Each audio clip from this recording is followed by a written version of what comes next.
adventure of aggression, the British government did not think it necessary to consult the government of India, or at least to consider the feelings of the government of India, which represented the feelings of the people of India.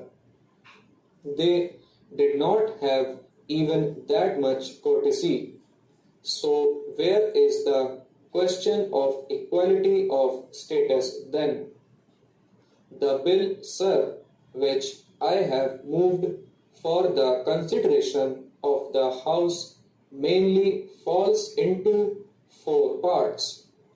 As I have more than once pointed out in my speeches in connection with the First Amendment Act that was passed in 1952, the list that was prepared and appended to the original bill was done in a very haphazard way.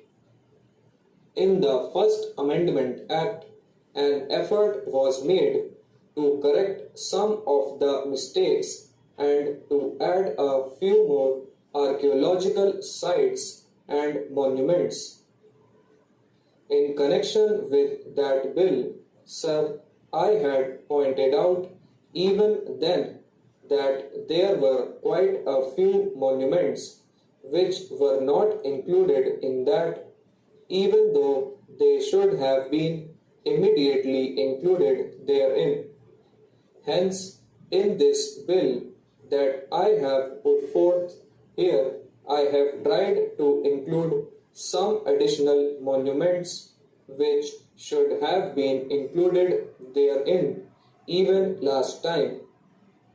The second thing that I have tried to do in this bill is this. In the original act, as well as even after the First Amendment Act, there remained quite a few mistakes, very patent mistakes, which need to be corrected. For instance, the districts of Rajasthan were never correctly named, and all the districts were not even included in that act.